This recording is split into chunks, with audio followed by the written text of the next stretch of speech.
Entrepreneurs aren't born, they're brewed. You are now listening to the Entrepreneur Podcast with your host, Adam McChesney. Let's grow!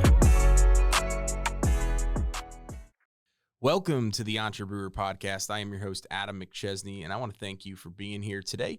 We are live from Half Coast Studios here in St. Louis, Missouri. Thank you to Half Coast for this amazing setup and sponsoring the show. If you are looking to start your podcast or take your current one to the next level here in St. Louis, then you need to check these guys out. Contact them today for a free consultation. If you're listening, please be sure to subscribe to the show and leave us a 5-star review on Apple and Spotify. We would love for you to share this on social media by tagging me, and this way we can get this incredible content out to more people. I'm really excited for today's guest. We have been connected for quite some time through Apex and randomly met without knowing we were going to meet back in September at the Traffic and Conversion event in San Diego. He had come out to be a part of our Hite family for a week and kind of be the hype man, which that was what all he was and much more than that. So it was incredible to finally meet him in person and spend a few days with him. He is truly one of a kind. I also have his book here in front of me, one of the books that I've read this year. My guest today is Sebastian Rusk. He is the founder of Podcast Launch Lab. Not only does he have his own podcast, but he also helps people kick off their own podcast and grow and scale them all over the world. Sebastian, welcome to the show. McChesney, it's great to be here, brother. Thanks for having me, man. Of course, man. Yeah, I know we've been trying to get something set up, and I'm excited to finally be here with you today. I know we were talking about some events we'll be attending here later this year. Looking forward to connecting in person again. Always a good time, man. But appreciate you taking the time. It's my pleasure, dude. Thanks for having me on. So for the guests, whether it's your first time listening to the show or you've been a listener to some of our episodes already, we kind of like to take the entrepreneurial process and the journey of our entrepreneurial guests and compare it to that of the brewing process with a beer. So we're going to walk through kind of a series of ingredients and talking points in the history behind our entrepreneurs that we have here today. So Sebastian, we're going to start out talking about the history. So every beer has a reason behind why it was getting brewed. Give us a little bit of insight on who you are, what you do, where you came from, and a little bit about Podcast Launch Lab. Sure. So the story started about 12 years ago. I started it was 2008. Actually 14 years ago, I moved back to Miami. Gosh, that sounds crazy to say. I keep saying I just moved back. It was 14 years ago. So I was in Southern California. I'd spent the latter part of my life raising my daughter on my own. And we moved back here with a duffel bag and literally nothing. And from 2008 to 2010, friends in low places, had a place to stay, still didn't know what I wanted to do with myself, wasn't motivated, was defeated. It was the recession. I was a single parent. I was a victim. I was a poor me. And in 2010, I had an awakening moment. I thought, you know what? I need to go see Tony Robbins. I need to awaken the giant within. I'm going to go to see Unleash the Power Within. And I don't know how I'm getting there. I don't even know where it's at. But I'm going to call my friend Whitney, who works for Tony, and she's going to be able to fill me in on these details. So I call Whitney, she fills me in on all the details, and then she calls me back like an hour later. She's like, oh my God, I totally forgot to introduce you to my best friend who lives on Miami Beach. She's actually part of Tony's core team of 6, and she travels the world with him. It would be a great contact for you. And I was like, oh my gosh, yes, cool. First part of the story of being able to understand imperfect action. I need to go see Tony Robbins. I have no money. I don't know how, but I'm going to figure out what it takes to get there, and then I'll figure it out from there. Little did I know that this introduction would literally change my life and change the trajectory of what I would be doing next.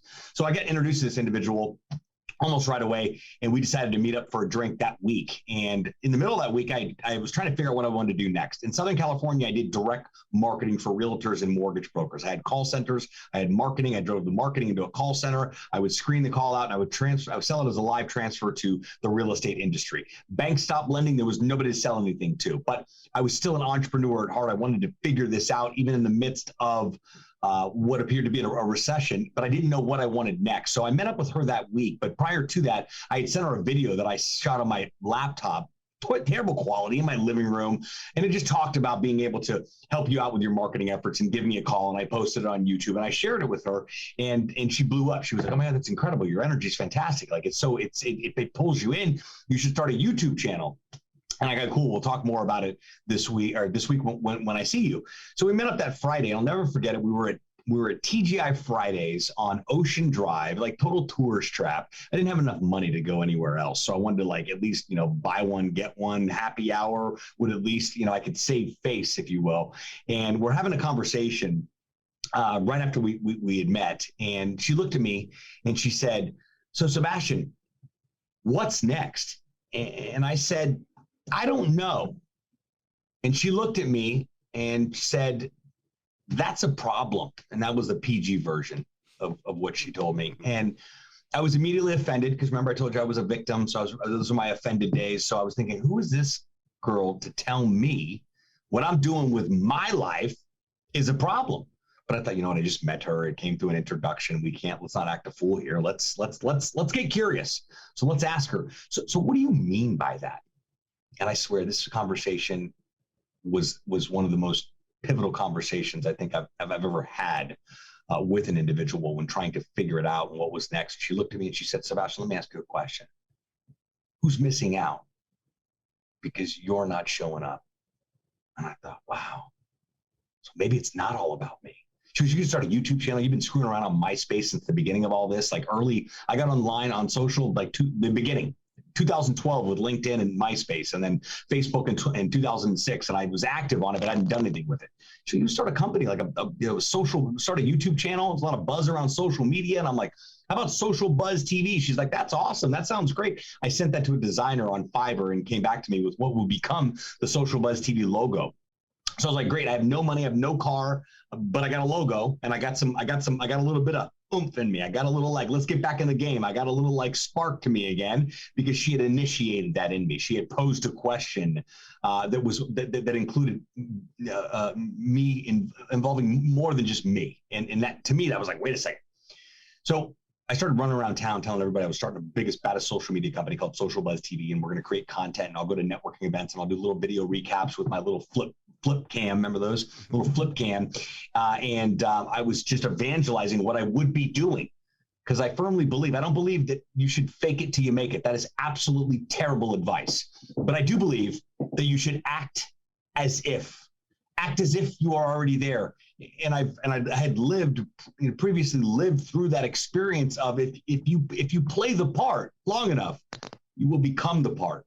And right around that same time, I met a guy by the name of Gary Vaynerchuk. And Gary, I instantly resonated with Gary. He was doing wine reviews on YouTube. He had just written his first book called Crush It. And I had the opportunity of connecting with him, reading his book and connecting with him remotely. And then his second book came out, Thank You Economy. And he did a book stop right here in Coral Gables at a small bookstore. And I had connected with his team. I was connected with him, and we set up an interview. And the day before that interview, I had a camera crew call me and say, "Hey, we've seen your work with Social Buzz TV. We'd love to work with you." And I said, "Great, what are you doing tomorrow night?" And they didn't know who Gary was, but they came in, lights, camera, mics, the whole program. And I sat down with Gary for probably, an hour, and everything was full circle. I'd read his book, I connected with him, and now second book's out. Social Buzz TV is now, people are at least paying me something to do something on social media. People are coming to my boot camps, they're coming to my networking events, they're watching my content. I go, I've got something here. So I spent about a year trying to figure out how to make money with Social Buzz TV. And still don't know how I survived, but I did. That's the important part. And I knew that if you make enough noise, someone will come knock on your door. And that includes the police after 10 p.m. But as far as business is concerned, if you make enough noise, people will come knock on your door. They will gravitate towards you. And one of the very first things that Gary ever taught me was that, Sebastian, you must build a personal brand. That was really what Crush It was all about. It was really the blueprint on how you build a personal brand around your passions and you cash in on those. But it's very important that you're building Social Buzz TV as a social media agency and content and media outlet and all that cool stuff. But it's very important that you build your personal brand too, because your personal brand in perpetuity is your reputation. Another light bulb moment. Wow, my reputation. Never want that tainted. Wait a second. I don't even have a reputation. Nobody even knows who I am, but they will. Shortly after that, I got the opportunity to, I got a book deal to write my first book, Social Media Sucks If You Don't Know What You're Doing. And I met my publisher at the National Speakers Association conference in Philadelphia. And I literally did a barter for my first book ever. It was $25,000 to publish my first book. I bartered it and helped them establish a social media strategy. And after that, I was like, I can barter anything. And I did. So I would come back, and now that I've got the agency going, I've written my first book, my speaking business is starting to take off. I'm starting to do a lot more MC work because speaking is extremely saturated. So I wanted to be able to get on stage. I wear bow ties. I've got more energy than I know what to do with. I can bring elements to an event that people actually need. Now, as I gained this momentum, I'm like, I'm onto something. And then I'm like, well, what would it look like for me to call Ford and say, hey, Ford, can you drop a car off at my house? Let me drive it around for a couple of weeks. Hey, vitamin water. I know you're a new product on the scene. You just sold to Coca-Cola for $300 billion. If you drop some vitamin water off, I'll drink it on the show. Heck, I'll drink it when I'm driving around in my new Ford Escape. And then I posted a picture one day on the beach. And a friend of mine that was running marketing for Perry Ellis here in Miami commented and said, it looks like another Perry Ellis ad. And I said, sorry to hear that. And he goes, well, that's all changing with our spring collection. And I said, just joking. I said, well, I hope there's bow ties in the mix. And he's like, how did you know? 3 weeks later, knock on the door. FedEx guy opened the box from FedEx. It's from Perry Ellis. It's 4 bow ties from their spring collection to the tune of $95 a bow tie with a handwritten note and a keychain that said, we hope you enjoy rocking these bow ties as much as we enjoy sending them to you. And I thought, ding, another light bulb moment. Holy cow, I can drive a Ford, wear Perry Ellis bow ties, drink vitamin water, have an entire living room full of coconut water, and I can expose these products just by default because it's stuff that I already consume. We're really onto something here. My personal brand continued to develop. And the agency continued to grow, and we were bringing clients on, and we were charging them a monthly retainer, and we were doing their content and their Facebook and their Twitter and the whole nine. And then I kept getting that nudge to myself, which was like, hey, Sebastian, like, we're building this thing, but you really don't know who you are. And there's some tweaking to get done. And we've got some character tweaking that needs to get done. And I'm like, yeah. You know, lift the rug up. I'll grab the broom. Let's move it forward. We just want to hustle. Let's just hustle. And let's just make money. And let's just, it doesn't matter if we're doing work that matters. It's the grind, and I never understood all this, but I kept getting that nudge of like, something's off here. We got to course correct. And in 2016, all of that changed. In 2016, I knew that, number one, there's got to be more than just the social media work. Like I would rather wake up in the morning and punch myself in the face than manage another Facebook page. There's got to be more here. And I kept asking and staying curious and saying, there's got to be more. And Sebastian, there's got to be more for you too. And in March of 2016, I decided I wanted a girlfriend. So I hopped on a dating app, and I sure did find a girlfriend.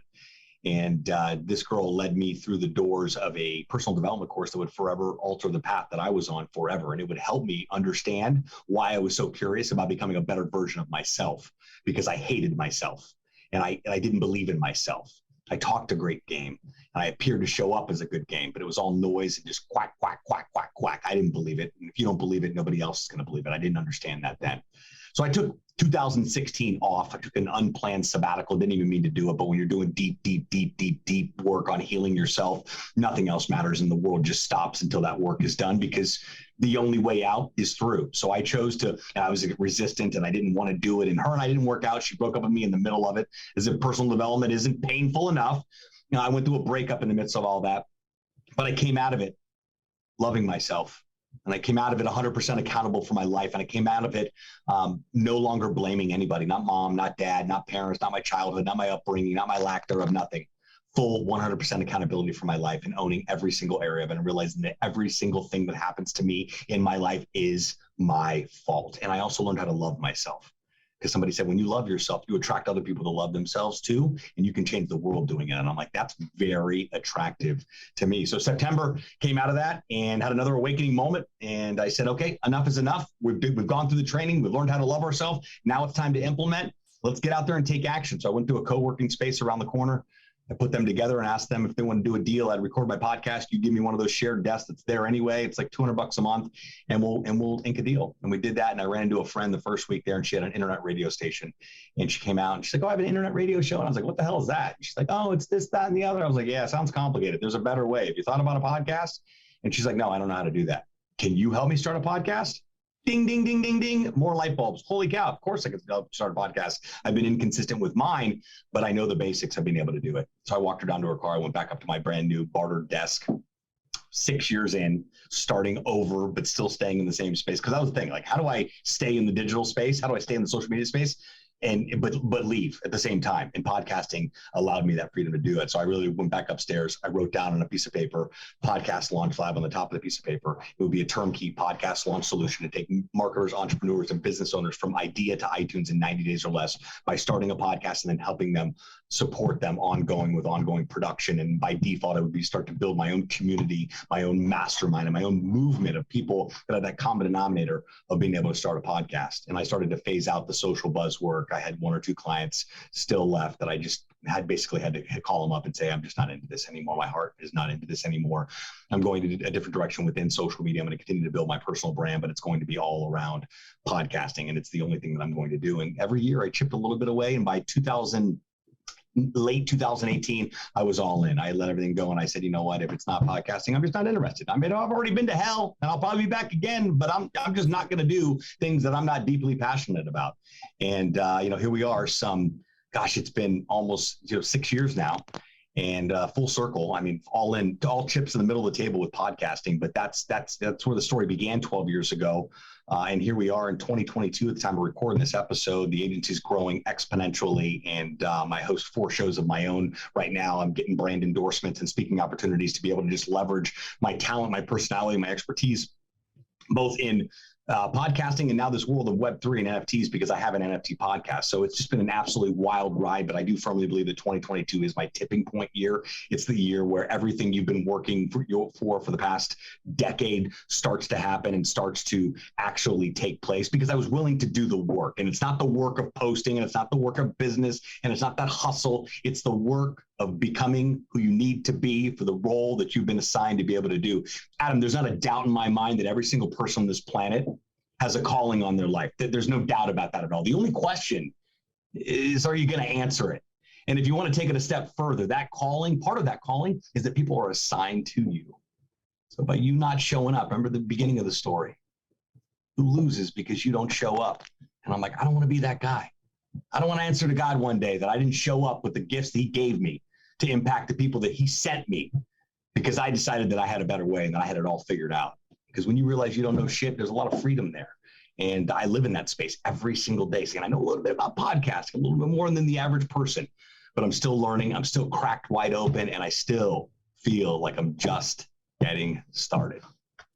Wow. That is a wild ride for sure. As you mentioned, that, obviously, like, I knew some of this stuff just from our conversations and then from reading your book and getting to know you a little bit better, but kind of the start to finish, and obviously it's not the finish, but where we're at right now, but the start to where we're at right now is phenomenal.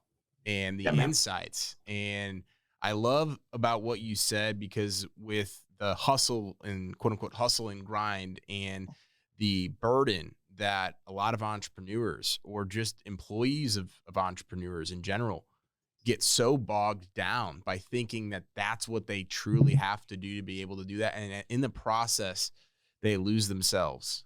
They lose their business. They lose relationship. At what expense are you willing to go and do that? So I love how you talked about you taking kind of a step back in 2016, really becoming that person that you loved and understanding the responsibility and the ownership factor of your life, which is phenomenal, man. So I'm super happy for you. And I have no doubt 2022, I mean, I've just been following you, really closely this year, obviously getting connected more, and man, you got some amazing things going on. Thanks, brother. I appreciate that, man. Well, it's carefully cultivated relationships with people like yourself and with the Hites. And I mean, I'm in the mix with the Hites because of Jeff Zelaya. We go back to, he was there from the beginning. At the very, very beginning, like me running around town, and no one knew who I was or what I was doing. They still really don't, but that was like way early days. And then I look at this and I'm like, wait a second, I'm in San Diego with just incredible human beings doing incredible work, all based on past work that I've done and relationships that go way, way back. So just an absolutely wild ride. And I'm so grateful for every part of the process. No, it's amazing, man. Looking forward to the future for sure. So the next aspect in our process of the show is talking about some of the key ingredients within a beer that obviously make a great beer. And with that, what are 3 things as an entrepreneur that you believe have made you successful? Well, beer's one of them. Definitely beer. You got to turn it off sometimes, almost all the time. I've got to, and I've become, as years have progressed, I used to be so hard on myself. I'm like, I didn't work though. Like yesterday was Monday. You know what I did? I went and ate pizza with my new girlfriend and I went to the beach. That's what I did all day. Like that's what that was Monday. I decided that was Monday. Before I used to beat myself up. Oh my gosh, Monday I could have done this. I should have been selling. I could have blah, blah, blah, blah. Sometimes you just need to take a beat and just stop. It doesn't matter what day it is. You're an entrepreneur. It doesn't matter what day it is or time. It really doesn't. So I've learned to just listen to my own instinct without falling victim to laziness or, excuses, or as they say in Apex, the force of average. So, which is real. And, but, I try to, I try to just whatever shows up for me and try to go and say, I need to do a little bit every day for my business and my brand and the people that I'm serving. Then I also need a little bit for myself too. So, I forgot what the question was, but that was my answer. Yeah, no, absolutely. So just in key ingredients, I mean, I know you touched on a couple as well. And I do like how you talk about like being able to step back. Cause I have that feeling too. Like if I end work even an hour early than I normally do, I'm like, what? I could have gotten so much done. And then you realize it's like, okay, that time that you take for yourself, or that time that you take to reflect and do something that you enjoy will only exponentially increase your productivity when you get back into it. You could have sludged. It really does. You could have sludged through yesterday, or you could have sludged through, any time you've kind of had that epiphany, but then it's only going to lead in and bleed into that next day. So I really like that you talk about like the importance of obviously getting work done, but doing it in a fashion where you can also take time for yourself as well. Yeah, I think a routine is important. I mean, like, I guess I did get up, or I still got up at 5. I didn't get a workout in, but I made it into the studio for a couple hours, had to get a new client, a couple of things, and post a piece of content. So I was in here till about 10 o'clock, and then I just screwed off the rest of the day. So it was a little bit of it, but a sales call booked while I was on the beach. I mean, it's the life we live here. But I've created this type of, but I try to stay, I dare use the word disciplined, because I think we all lack discipline in specific areas of our life. But more importantly, I try to stay to somewhat of a routine. So I'm up between 5 and 6 every single day. I got some sort of workout in at least 3 to 4 days a week. I've got a Peloton now, so I closed the gym membership, bought a Peloton. You got to mix it up. Got to get creative, because you're never going to feel like it. I hate the gym. I don't like it. I don't like working out. It sucks. It hurts. Everything's heavy. I'm just not interested. But like my buddy Rich says, being fat's hard. Okay? Going to the gym is hard. So choose your hard, because there's no real avoiding it on there. But I'm usually up early. I like to get up early. I like to make my coffee. I like to read for a half hour. I force myself to read. Two-time published author, not a giant reader. I force myself, because I'm like, I'm just going to sit here and drink coffee. I can sit here and drink coffee and read a book for at least 15 minutes, and then I'll get active and I'll get into the studio. I don't know. It depends. Some days I'll get, wild hair, get done with coffee, read, and I'll just bolt out the door in gym clothes and just go and grind. And then I'll, until I'm done. Like today, I'm done at, around 2 o'clock, in gym clothes here. But again, very productive. And then from, 2, 3 o'clock, and you got a nice little afternoon. You get home at 3 o'clock, get a nice little afternoon. You know what I mean? Plenty of time for happy hour, plenty of time to plan out dinner, plenty of time for mindless television, spend time. I'm an empty nester. No one needs me home for dinner. So it's just me. So, but I try to stay with that routine. Saturday mornings, I'm good. I'm a big Saturday morning worker. I'll come in the studio, grind it out from 8 till 11, 8 till noon. And then Sunday, completely off the grid. No work whatsoever, nothing, no social media, no work, no contact, no thinking, no calls, no nothing, unless there's something. Again, I'm working on a project with Ty Lopez right now. Ty responds back to me at the most random, crazy times ever. I mean, I'll field a call from Ty on a Sunday, because that's, again, he just, when he gets back to me, he gets back to me. So, but that kind of stuff, I'm going to, that's taking my immediate attention, cool. But as far as like coaching calls and agency work and all that stuff is planned between the hours of 10 a.m. and 1 p.m. Monday through Friday. If you can't find a time slot there, I'll figure it out from there. But if you think we're going to do a coaching call at 6 p.m., you got another thing coming. Number one, you're not getting 100% of Sebastian. Number two, I don't want to coach people at 6 p.m. I don't want to do that. I want to not think. I use that a lot. What are you doing tonight? I'm going home to not think. I just don't want to, just nothing at all. Like, give me Jersey Shore. Yeah, let's go. Oh yeah. No, that's awesome, man. Yeah. I love how you talk about like like controlling your environment and controlling your schedule and owning your time. And I mean, there's so many key things that you talked about there, which was amazing. Kind of, you know, getting into the next phase of this process, we kind of talked about some of the ups and downs. Obviously, great beer doesn't happen overnight. I know you kind of talked us through our entire journey, your entire journey of kind of the ups and downs.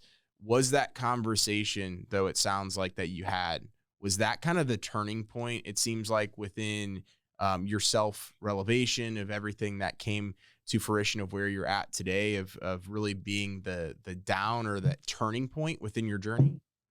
I just don't think there's any high points without low points. I just don't think they exist. I don't think there's there's no easy road to success on being able to, being able to figure this whole thing out. It's just being willing to continue to show up every single day, or at least 6 days a week, 5 days a week, whatever works for you, and being able to continue to show up for yourself, for the people that you're serving, and realizing that it's going to take as long as it's going to take.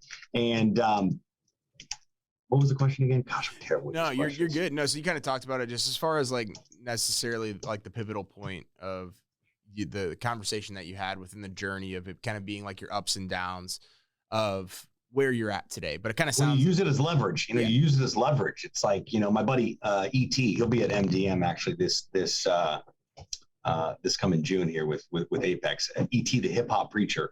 And one of the first things I learned from him, I know Eric a long time. He's a good dude, and I'm really excited to see him in action. And he said, he was like, I have people come in my office crying. I'm like, if you're going to cry, you better get something from it. I never forgot about that. It was like, if you're going to go through shit, like make sure you get something from it. Make sure you allow yourself to gain something from it. That's where you can be a taker, where I went through this emotional phase and this tough time, or this breakdown, or this challenge, or this whole process, or breakup, or divorce, or life, or whatever it may be. Get something for yourself from it, meaning what is the lesson? What tool can I put in the toolbox that I didn't have before this event took place and something took place? And that moves us. There's so much freedom available in that space where we can go, I'm not a victim, I'm a victor. And part of being a victor is saying I have a toolbox with tools that allow me to not walk around and punch people in the throat. These are tools that are very important to keep me on track. And I think that we grossly underestimate acquiring those tools. And that goes back to becoming the best version of yourself. That goes back to healing. That goes back to, we live in a world, Adam, where, I'll sell you my bullshit and then you sell me yours and we'll call it a deal. And I'm here to tell you right here and now that I'm just not here for that ride at all. We're only passing through. We are a mere vapor, some would say. And I could not agree with that more. So we've got to do everything we can to make this human experience count as much as possible. And part of that is it's our responsibility. I say that a lot. It's your responsibility to heal. It's your responsibility to your family, to your business, to you, to the world, to those around you. Because what happens when we become the best version of ourselves and we really become accountable, we own and we heal our past and our trauma, because we've all got it. When we do all that, those around us start to heal and change and shift. We don't have to do anything about it. It's mind-blowing to me. And people don't understand it. But what's the world look like as we continue? That's why I take the conversation of life and trauma and healing and self-love, and I marry it right into entrepreneurship and business and life, because my goodness, is there similarities there.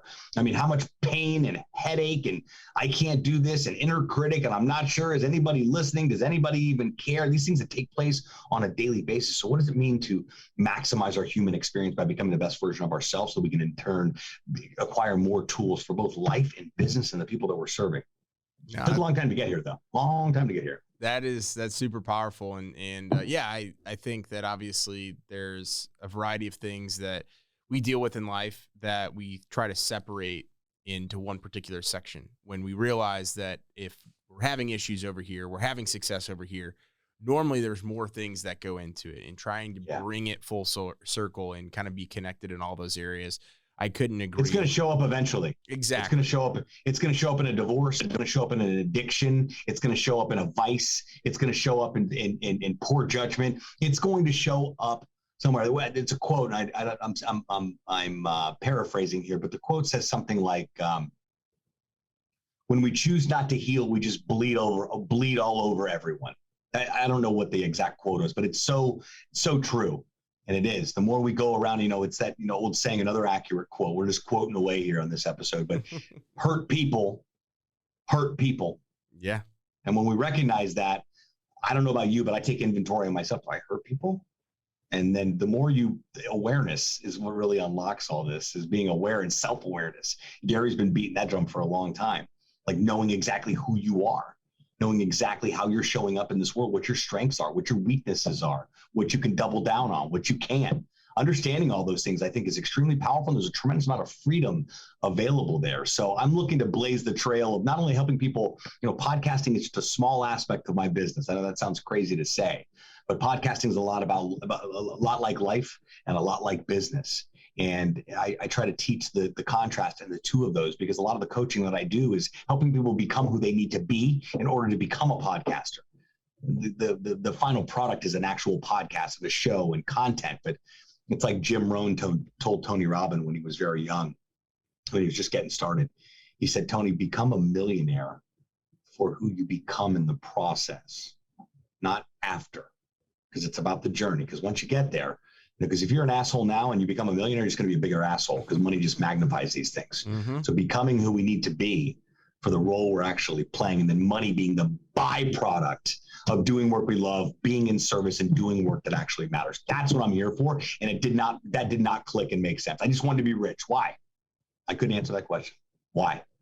Now I know I want to be rich. I mean, duh, Lambos, cars, but I'm kidding. I want to be rich because money money gives you leverage, and with leverage you can change the world. That's amazing. Man, there are a lot of nuggets in this one. There are a lot of good information, a lot of good quotes, but just more insight, I think, that our listeners are absolutely going to love on this episode. To kind of wrap things up, let's talk about the distribution within the beer process of taking, obviously with beer, that's taking it to the market and selling it. For this particular process is what's next? You have all these amazing things going on. You have an amazing mission. You know your why. You know all these different things. What's next for Sebastian? I'm working on my NFT project right now. I want to be able to unite all podcasters worldwide together in some form or fashion. I believe I can do that through my NFT project. I don't know what it looks like yet. All we've got is initial concept and an artist and some initial ideas of what's potential. But the mission will be to say, listen, I can only do business with podcasters that want to start a podcast or need help producing their podcast. Outside of that, I'm just dealing with other podcasters or interviewing them, or I'm on their show on here. What does it look like to unite podcasters and have a support community for all podcasters? And I think I'm going to be able to facilitate that through, in fact, I know I'm going to be able to facilitate that through my NFT project. And again, all unknown. I have no idea, but we get to figure it out. I don't have to figure it out. I don't have to do shit. You can sit around all day with your thumb up your butt if you want. Yep. Or you can choose to be open and say, I get to figure it out. I get to serve people. I get to be, I have a gig on Saturday for Miami NFT Week, gigantic stage. Like I'm on stage for Mark Cuban and Grant Cardone. I mean, you're crazy, right? This is real life, right? And the main conversation around what I'm talking about is like, if you're in this room right now, you are so incredibly blessed and lucky to be here. You might be of the maybe 5, 8, maybe 10% of the world that actually knows what a freaking NFT is, let alone knows how to get involved, set up a digital wallet, buy an NFT, where it's all going, utility, why their business or brand would need it. People don't know.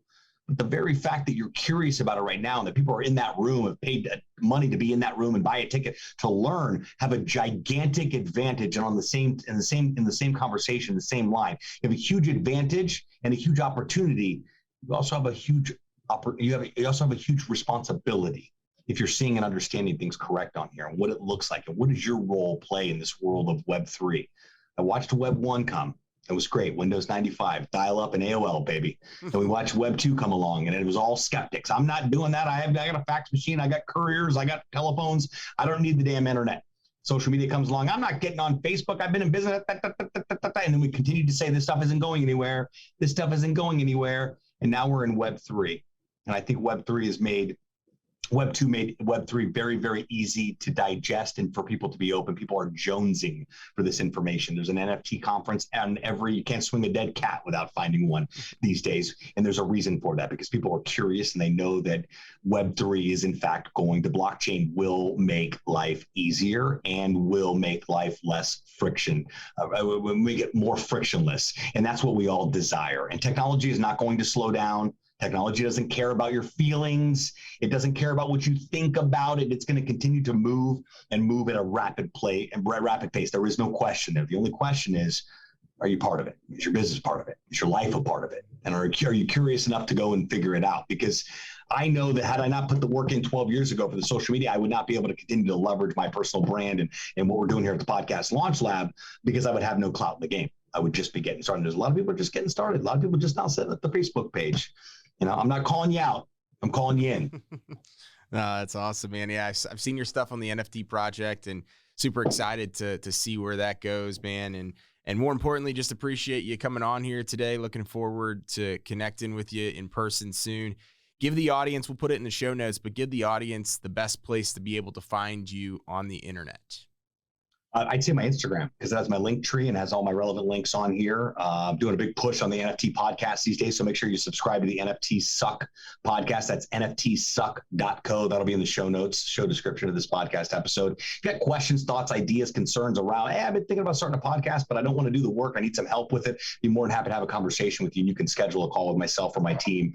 You just go to podcastlaunchlabnow.com. That's podcastlaunchlabnow.com, and we can go from there. It's just an absolute pleasure to be introduced to your audience. Adam, I know we had a little dabble going on with the beginning of you launching your show there. We did a few tweaking, little initial consulting, and what really helping you figure out what you need to do to get it going. So I'm extremely grateful that I had an opportunity to be part of your process here at Entrepreneur. I love the format, love the studio, love that you're just crushing it. I mean, again, we are a direct reflection of the 5 people that we spend the most time with, and being around cats like yourself, you want to win, and so do I, and your heart and head are in the right place, and this is the type of human beings that I choose to surround myself with. So I appreciate you, brother. I definitely appreciate you having me on. No, of course, man. Thanks for having you on, thanks for coming on.